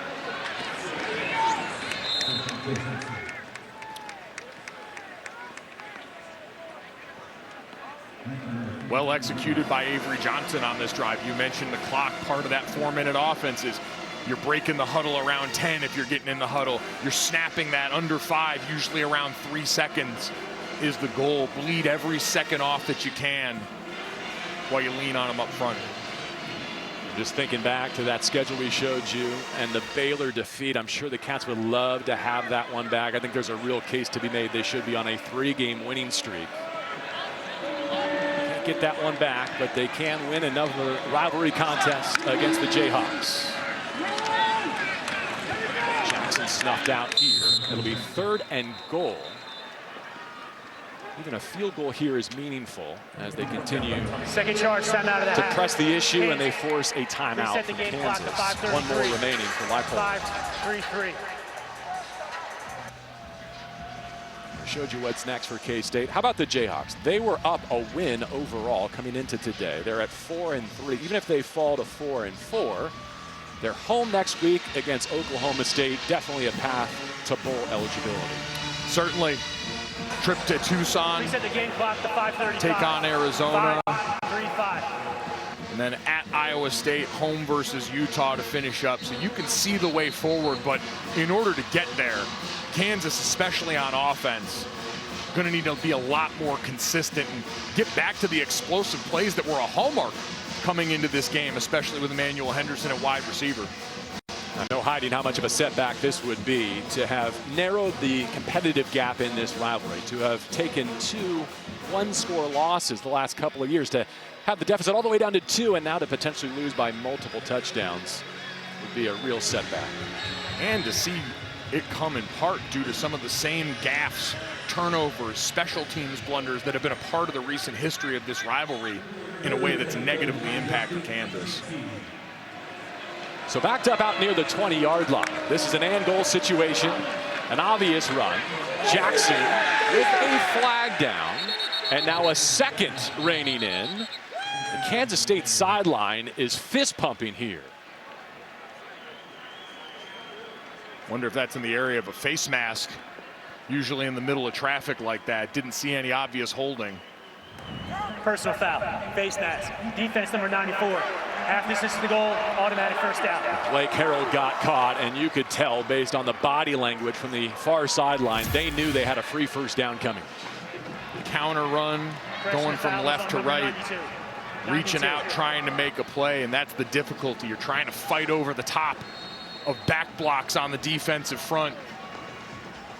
Easy look, and now inside the goal line is Lincoln Cure, the all-world freshman, makes his way onto the field. He's lined up at that X-receiver out at the left side. So technically 3 tight ends on the field, but they align him differently. An athlete like that, you can have a lot of options on the menu. Avery Johnson, and goal. Hands off. Jayhawks make him snap it again, and at this stage of the game, K-State is more than willing to take the time. No question. Greg and Shannon, the parents, 3 sisters in the family as well. Talk about houses divided. We showed you in our pregame show the outfit that she had set for today. Aces. Boy, what a tough position for mom to be in. As I know from my own loving mother, you're only as happy as your least happy child. And so coming into this game, you knew one was going to be on the losing side. And so no surprise to see her a little bit sullen in the stands. Avery on the move to the pylon, and he delivers the dagger. Well, hey, you give mom something to smile about on one side for her freshman son, Lincoln Cure, and only right as Kansas State looks to shut the door on this rivalry game, that Avery Johnson, who got the day started with a rushing touchdown and has been aces through the air, gets to punch it in once again and put that speed on display.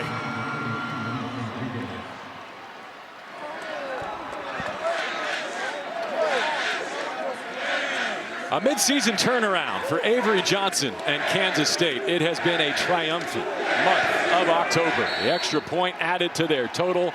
To start and finish the day with his arm in the middle. Him and Jace Brown had that connection up and running all afternoon. It's been incredible to watch. Simon McClannon with the right-footed boots. Quebec with the return. Keep weaving into some space. Covered our TNT Sports docu-series going inside the campuses of all of these programs. We've got a new quarterback, Cole Ballard, and now your food commentary can commence. Really had to show that in the fourth quarter as I'm actively starving up here. There's no chance you're starving. You brought your brisket from last night to breakfast today, my friend. You bring it down to the lobby buffet, you ask them to mix it in with the eggs. It's shameful that I even had leftovers, but the folks at Q39 made sure that we had more brisket, burn ends, and mac and cheese than we possibly knew what to do with. And no surprise, Avery Johnson's offensive line been going to work for him, getting fed like that by the quarterback. A pre-snap penalty here as Cole Ballard gets another opportunity in this showdown. Offense, number 75, 5-yard penalty, first down. Cole also played in 2023. Calvin Clements was questionable coming into this game, and he and the Jayhawks had a really rough night on their offensive line against maybe the best defensive front for sure in the country down in Lubbock. Yeah, him and the rest of the Big 12 in the country going up against what might be the best front 7 in college football. Ballard sits in the pocket, whistles one, tip drill, and taken away again. Gunnar Maldonado's turn. It's a takeaway downpour for Joe Klanderman and the Cats.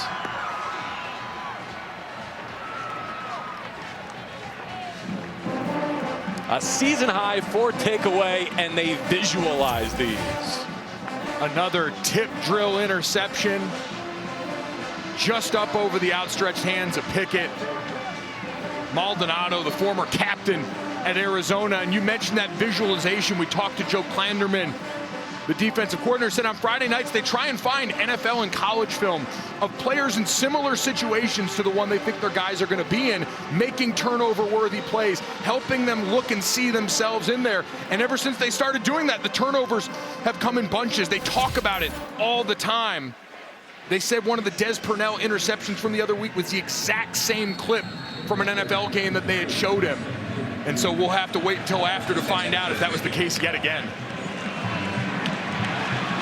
A lot of reserve opportunities to be had here, including Ontario Elston Jr., a freshman tailback.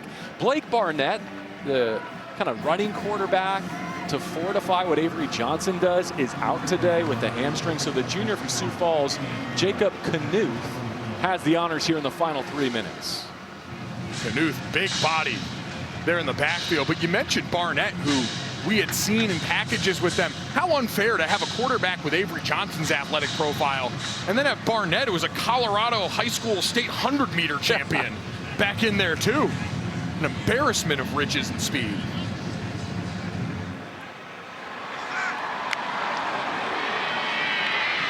Think about how this game started. We know how emotionally charged the booth was today here in Lawrence. To start to finish here as they look to close out an impressive victory. Not yet victory formation, because they're in 3rd down and long. And, you know, Mike, when you looked at how K-State has turned its season around, why do they look the part of a top 25 team again? That road, Ohio State. Iowa State gets a chance. And look at this. A seam opens for Knuth. Hawk down inside the 10. 6'4", 220. The junior got loose for nearly 40 yards. And that touchdown saving tackle may have saved Knuth from having to make the decision. You know, every coach is screaming, get down, let's end this game on our terms. A guy getting his opportunity might be thinking, that's 6 points, I'm going to get the end zone. And instead, we don't have to wonder. He gets dropped down inside the 10, and they get to get in the best formation in football. Too tight diamond, victory kneel. And he got a few taps on the pads from Garrett Oakley, his veteran tight end. Who knew that this one had been clinched? 42-17 is the final in the 123rd Sunflower Showdown. For the better part of a generation, the Governor's Cup has resided in Manhattan. You feel for Jalen Daniels, whose prolific career at Kansas ends without a win over Kansas State. You see the mutual respect. We talked about the animosity between fan bases, these two coaches, these two staffs, tons of love and respect for one another. But for Chris Kleiman, an impressive 17th straight